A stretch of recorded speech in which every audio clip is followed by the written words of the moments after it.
Genesis 22, beginning in verse 1. After these things, God tested Abraham and said to him, "Abraham." And he said, "Here I am." He said, "Take your son, your only son Isaac, whom you love, and go to the land of Moriah, and offer him there as a burnt offering on one of the mountains of which I shall tell you." So Abraham rose early in the morning, saddled his donkey, and took 2 of his young men with him, and his son Isaac. And he cut the wood for the burnt offering, and arose and went to the place of which God had told him. On the 3rd day Abraham lifted up his eyes and saw the place from afar. Then Abraham said to his young men, "Stay here with the donkey. I and the boy will go over there and worship and come again to you." And Abraham took the wood of the burnt offering and laid it on Isaac his son. And he took in his hand the fire and the knife. And so they went, both of them, together. And Isaac said to his father Abraham, "My father." And he said, "Here I am, my son." He said, "Behold, the fire and the wood, but where is the lamb for a burnt offering?"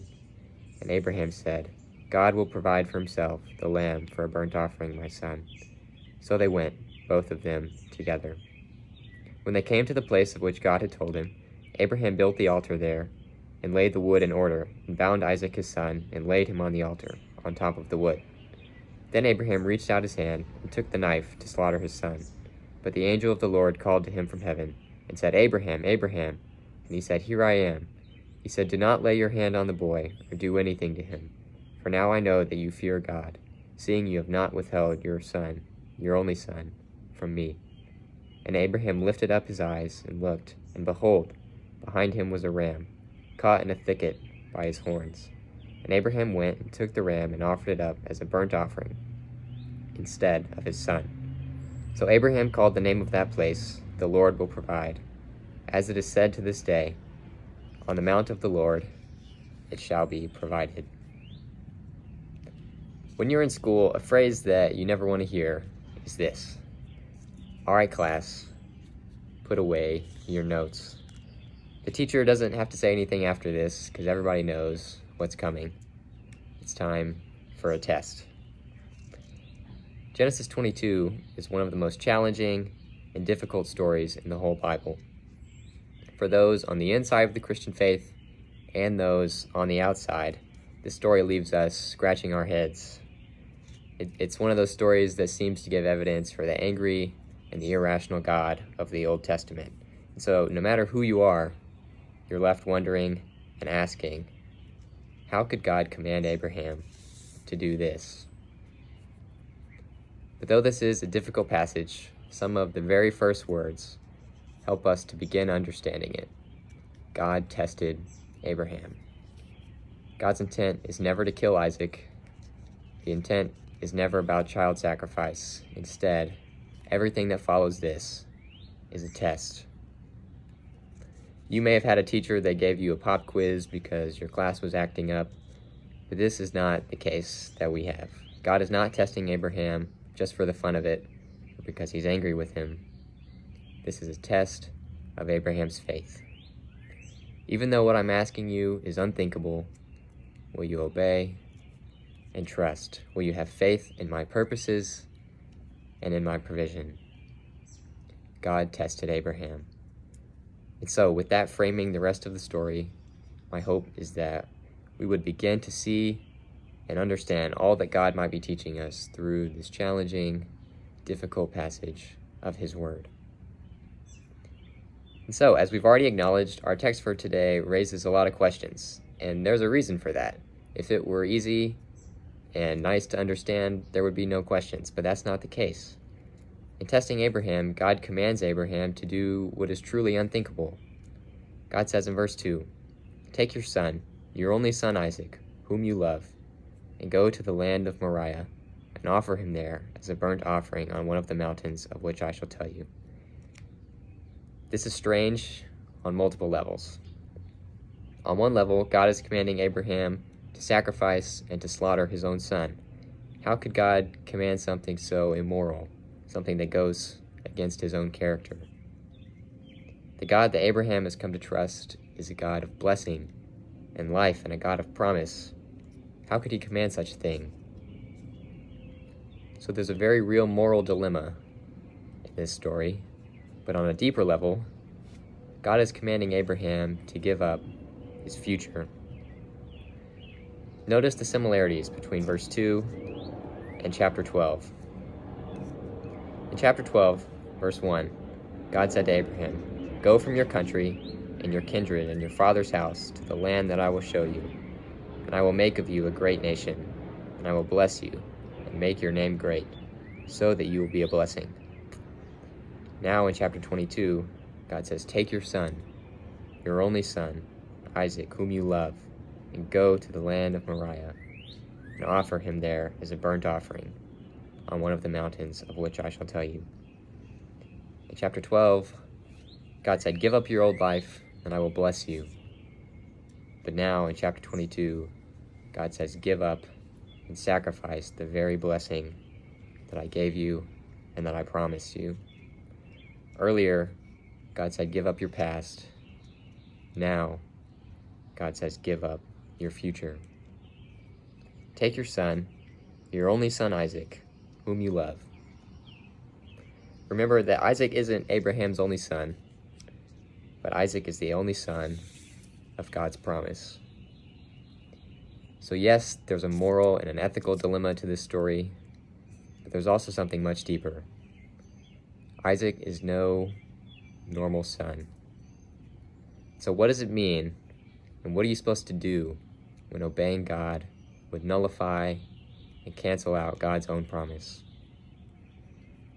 Abraham is told to sacrifice the son whom he loves, and more than that, he is told to sacrifice the son of God's promised blessing. Abraham is told to give up his future. So God is testing Abraham's faith. No amount of studying or preparing could have prepared Abraham for this, but at the very least, we see that he gets off to a good start. Verse 3.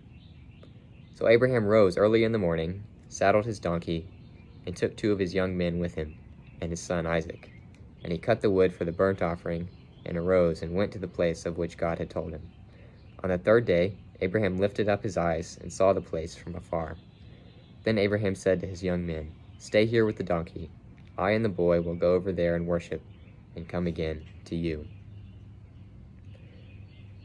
So the author of Genesis doesn't give us all the details we want to know about this story, but we are given enough to see the faith of Abraham. We are able to see Abraham's obedience and his trust. So though Abraham has been asked to do the unthinkable, though it looks like the promises of God have failed, Abraham rises early in the morning. He makes the long, slow journey toward Moriah. We aren't given all the details we want. We can't see every conversation or thought that Abraham has along the way. But we can know for certain that Abraham has time to think about and know what he's getting into. On the 3rd day, Abraham lifted up his eyes and saw the place from afar. We're told that he obeys immediately. He rises early in the morning without hesitation, and he also obeys over the long haul, with the shadow of Mount Moriah looming over the whole journey. He obeys fast, and he obeys slow. Abraham obeys. His obedience is enabled and sustained by his trust in the provision of God. When they arrive at the foot of the mountain, Abraham says to his men, "Stay here.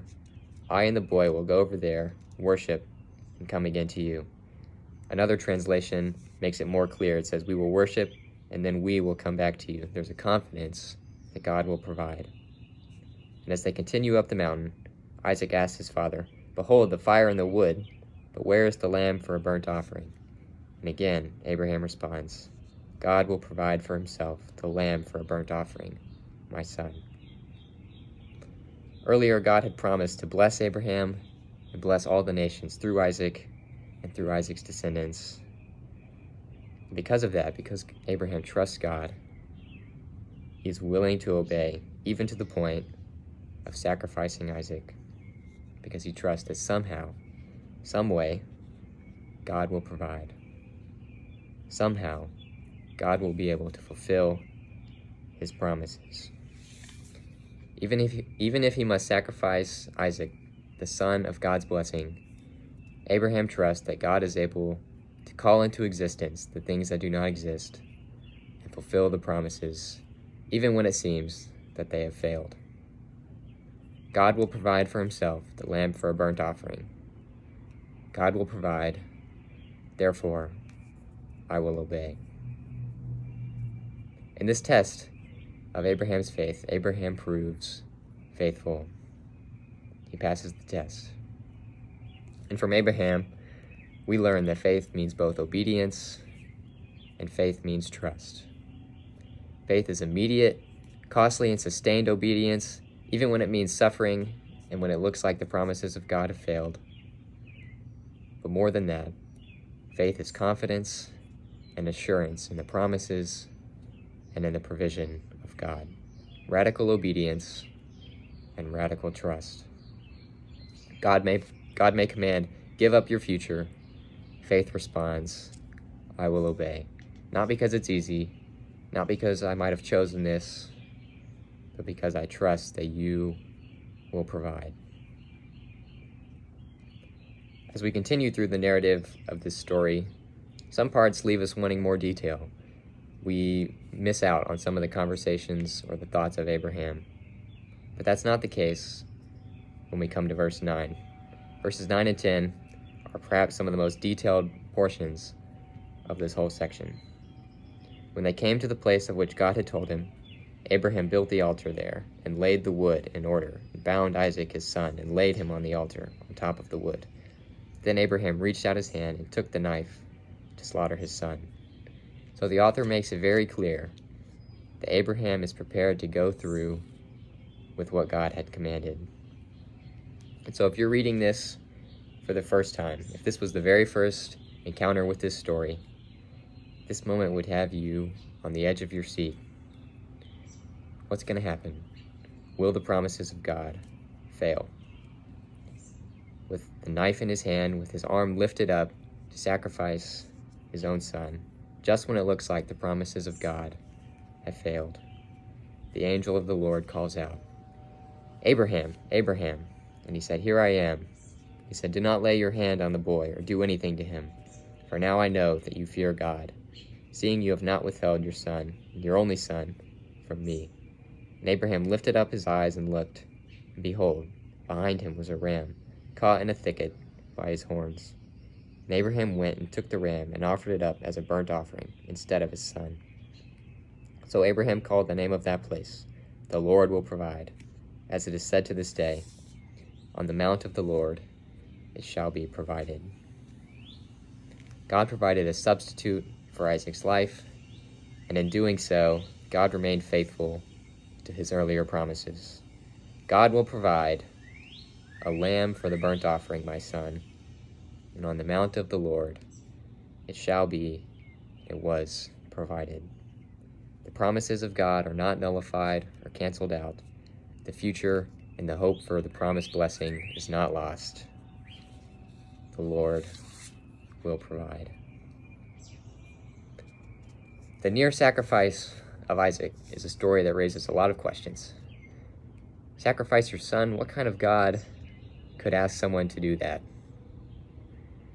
And we can begin to explain or answer this question when we remember that God is testing Abraham, that the intent is never to kill Isaac. But a better answer to this question, and a more full picture of who this God is, comes when we look not at this passage, but at the cross. Because there, on the cross, God does what Abraham doesn't have to do. When we look at the cross, the question flips. Reading Genesis 22, we ask, what sort of God could command Abraham to sacrifice his son? But when we look at the cross, the question becomes, what sort of God could offer his only son, the son whom he loves, for me? Romans tells us that the Father did not spare his only son, but gave him up for us all. Hebrews tells us that Christ, through the eternal Spirit, offered himself without blemish to God. Father and Son come together through the eternal Spirit to make an atoning and a redeeming offering for sin. Father and Son, together. On the cross, the Father gives up his Son, his only Son, whom he loves. He does what Abraham doesn't have to do. And on the cross, the Son, through the eternal Spirit, offers himself as a willing and unblemished sacrifice. He is our eternal and perfect substitute. On Mount Moriah, Abraham offers the ram in place of Isaac's life. On the cross, God the Father offers his own Son in the place of you and me. God is the one who offers the sacrifice, and God is the one who is sacrificed. He is the eternal judge against sin and evil, but he is also a willing substitute. He takes the punishment and the penalty and the pain on himself. So what sort of God could do that? Only a God of unconditional love, unconditional grace, a God of provision. Abraham lifted his eyes and looked, and behold, behind him was a ram caught in a thicket by his horns. When John the Baptist saw Jesus coming to be baptized, he said, "Behold, the Lamb of God, who takes away the sin of the world." Abraham was told to give up his future. Take your son, your only son Isaac, whom you love. And in a similar way, each of us is called to do the same, to give up our future, to deny ourselves, to submit our ambitions and our expectations, to follow Jesus, to give up our future. Just like Abraham, we are called to step into a life of radical and costly obedience, but more than that, a life of radical trust. We can enter into and sustain a life of denying ourselves, a life of discipleship, a life of following Jesus, a life with an uncertain future, and we can do it trusting and knowing that in Jesus, our eternal future is already provided for. Obedience will spring forth from a deep and a real trust in the provision of God through Christ. On the mount of the Lord, it shall be provided. And this was true for Abraham, and it's true for me and for you in and through Jesus Christ. We each face a daunting and an uncertain future, a future that looks a lot like Mount Moriah looked to Abraham. You may look at the future and see it foreboding off in the distance, or you may feel like you're at the foot of the mountain, ready to make the ascension. So whatever the case may be, we can press on, confident and trusting that the Lord will provide. So may we continue to walk in faith, trusting that in Jesus, the Lord has provided and will eternally provide everything we need for our future. Amen.